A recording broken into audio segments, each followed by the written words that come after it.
All right, this is a story about my road trip from Hollywood to Portland, Oregon. All right, so first stop was Jolly Oyster, where you shuck your own oysters out of Baja. This place can't be any better. It's fantastic. Then it was a quick 5-hour drive north, headed towards San Francisco through the beautiful Owens Valley, seeing some great landscape, to eventually stop in Livermore, California, to talk to this guy, retired Fire Chief Thomas Barnell. He had this to show me. Yeah. Look at this yourself. Look straight up there. See what that light bulb says? It says on. It says on. The filaments say on. Yeah. Right? Yeah. Yeah, this light bulb's been on for over 100 years. It's the oldest running light bulb. It's called Sundial bulb, and it even has its own website where you can see if it's still lit. Yep, it's still lit. That's great. There was an electrician at my home. He said, yeah, it's an old bulb. Don't ever let that go out. It goes from the 1800s. After a period of time, the light bulbs started blowing up. All blew up except that one. The Shelby bulb was the only one that lasted. Wow. That this is from 1901 till sometime last year was 1,000,000 hours. Wow. 1,000,000 hours is amazing. The light bulb's amazing. Tom's amazing. This firehouse is amazing.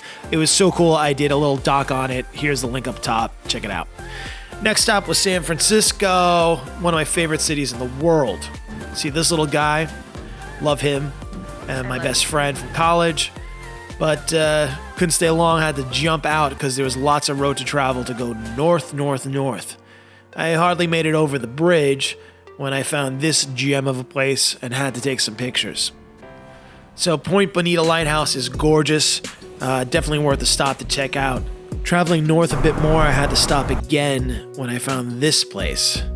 I mean, okay, a little trick drone footage there, but honestly, one of the most beautiful landscapes I've ever seen.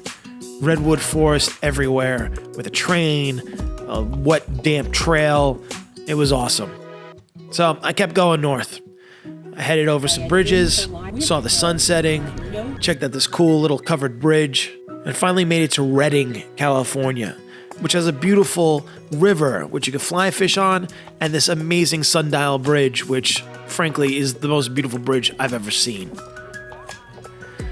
Going north more, the weather turned cold, and the little mini was literally covered in snow.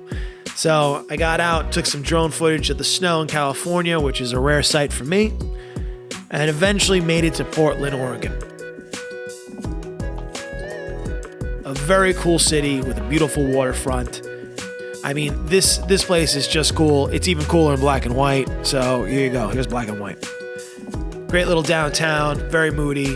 That flare is fake, but it's a cool city. Everyone knows Portland's cool. So I wandered around Portland a bit, checked out the food scene, which was awesome, and then checked into the Ace Hotel, which is amazing. They had the coolest tub. So I ended up calling up porn star model Nikki Jordan to do an impromptu photo shoot, which was amazing, and ended up paying for the entire trip, which was great. If you want to check that out, here's a link down below. Then got some boots made, got a leather jacket, and hit up the Portland International Motorcycle Film Festival. Welcome to the 2016 Portland Motorcycle Film Festival! To premiere my documentary about master mechanic Peter Boja, who thinks motorcycles are basically Fancy handbags for men. He's a salty guy. But the film won, and it's won in a bunch of places. You should check it out. Again, link down below.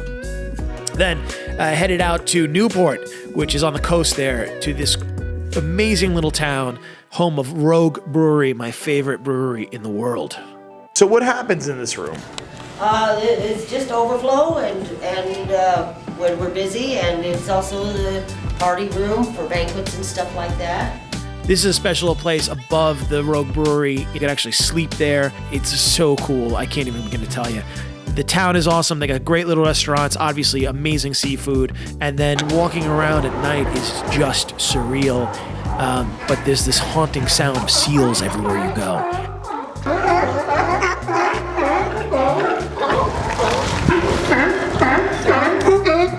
Look at this ballsy guy. Look at him. Yeah, hey, I wanna, fuck it. And he tries again. Look, he's like, I'm gonna get up here. I don't care. Hey, listen, I'm coming through. Hey, oh, no, hey, don't bite me. Don't you, no, coming through. I'm walking here. I'm coming through. You son of, I'm gonna go over here. Don't mind me.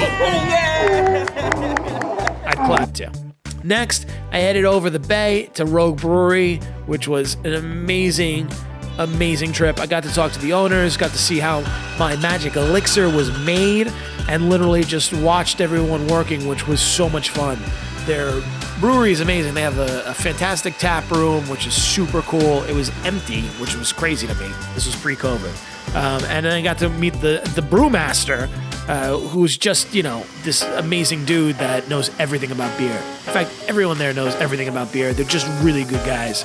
I saw the original brew pots that they had. I checked out some new Sriracha brew. Obviously, the Dead Man is one of my favorites. And I got to watch it go right into the bottle, which was sick. I also got to meet this amazing gentleman who showed me how their barrels are made. They actually do liquors and whiskeys and spirits, and they make their own barrels, which is super rare. So he showed me around, let me actually taste a little bit of the angel share right out of the cask, and it was amazing. So we're almost at 3 years here.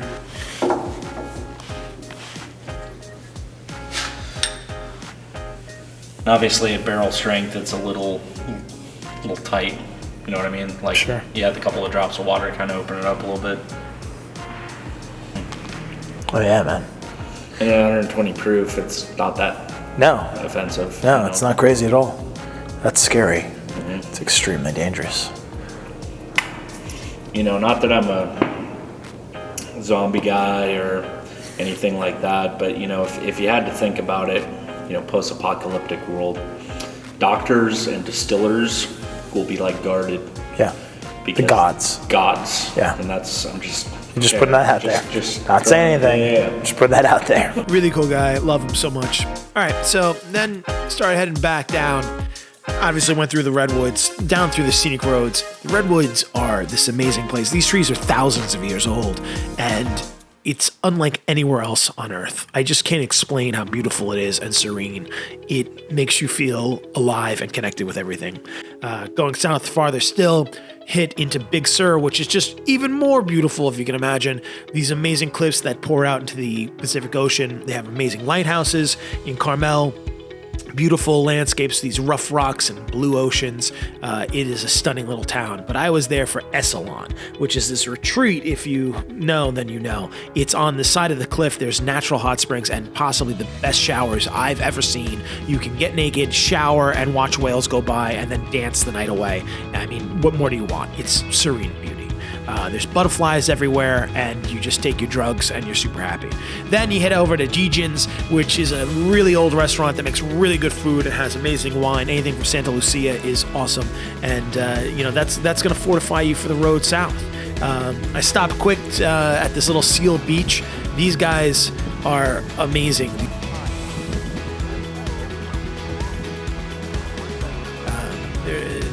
They're massive. Look at this guy's snout. I mean, that guy, he's a singer, and they were extremely horny. I don't even know if I could show this. This is, oof. Oh yeah, there were zebras too. Fucking zebras in California. I literally shit myself and then there was this guy, and he must feel shitty about it, walking around with zebras. Couldn't believe it. Anyway, then I went down to Santa Barbara, which is my alma mater, UCSB. I saw my old house, my old dorm, saw where I used to do drugs, visited where I used to buy the drugs, saw where I used to write in the newspaper, went through the old town, went to SOS Liquors where I used to buy booze with a fake ID, bought my own little bottle of Goldschlager legally for the first time. Amazing. But soon I was back in Hollywood, and I met up with my friend Chris Sullivan, and we decided to make a night of it. So we did a funny little escape the room kind of jam. We escaped. It was good. And then met up with my friend Golnar, who was big in the Bootie Ballet scene, which was an amazing party in LA. Just a warehouse party of warehouse parties. They would have these giant cases of outfits, and you would just put these outfits on and really just dance until you had no more sweat to give. Anyway, I wore this just to give you an idea of what's going on here. And then finally just rounded out the whole night and the whole trip with me and Sully hitting up some Thai food next to Jumbo's Clown Room and, listening to him absolutely destroy Piano Man. I can't really think of a better way to end such an epic road trip. just so happy that I had the camera with me and share it with everyone. It's 9 o'clock on a Saturday. The regular crowd shuffles in. There's an old man sitting next to me, making love to his tonic and gin.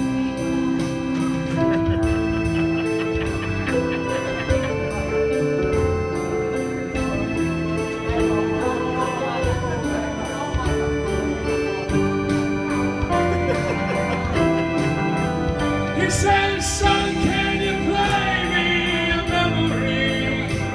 I'm not really sure how it goes, but it's sad and it's sweet and I knew it could be when I wore a young man's clothes. Thank you.